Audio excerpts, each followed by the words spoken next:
Oke, yuk kita bahas sesuatu yang fundamental banget soal Balikpapan.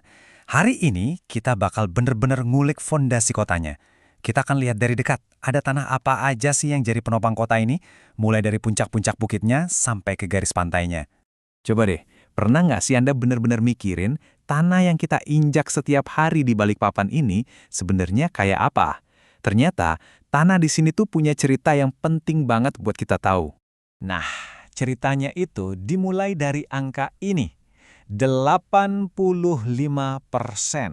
Ya, sebesar itulah wilayah Balikpapan yang ternyata isinya perbukitan.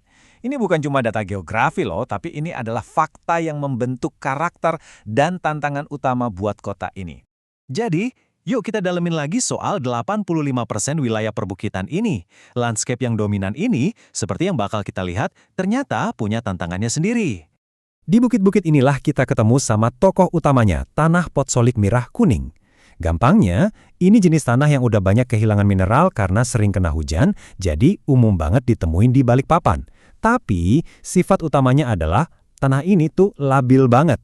Coba dibayangin, kalau lagi panas terik, tanah ini bisa sampai mereka dan bikin retakan-retakan di permukaannya.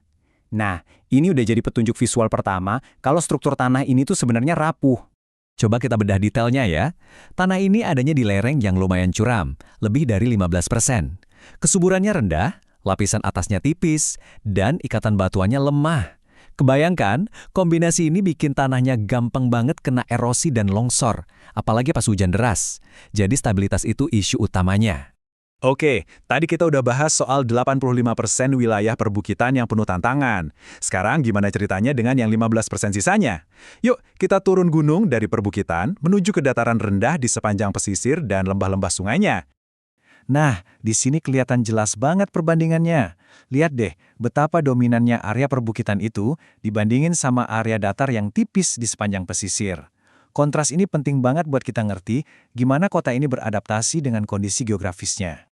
Di area yang datar ini, ternyata ada dua kepribadian tanah yang beda banget. Di satu sisi, ada tanah pasir, yang teksturnya kasar dan gampang banget terkikis. Terus di sisi lain, ada tanah aluvial. Nah, ini tanah subur, hasil endapan dari sungai dan laut. Kaya banget bahan organik. Benar-benar dua dunia yang kontras di area yang relatif kecil. Jadi, di mana semua elemen ini akhirnya bertemu? Di mana bukit ketemu pantai? Di mana tanah yang labil ketemu tanah yang subur? Jawabannya ada di sebuah ekosistem yang luar biasa, hutan mangrove, dan kekuatan akarnya yang keren banget. Kalimat ini ngerangkum semuanya dengan pas banget. Hutan mangrove itu tumbuhnya persis di zona transisi ini. Mereka bisa subur di atas tanah aluvial, tanah yang dibawa dari perbukitan oleh sungai, lalu diendapkan barang sedimen laut. Jadi bisa dibilang, mangrove ini jadi jembatan ekologis antara dua dunia tadi. Jadi, kalau kita mau cari hutan mangrove ini, di mana lokasinya? Jawabannya nyambung sama semua yang udah kita bahas. Ya, di sepanjang pesisir dan lembah sungai, persis di lokasi-lokasi di mana tanah aluvial yang subur itu berada.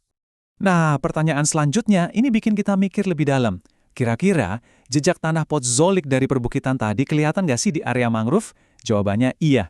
Erosi dari bukit itu kan membawa material tanah potzolik yang nggak stabil itu ke hilir, dan sebagiannya mengendap di area pesisir.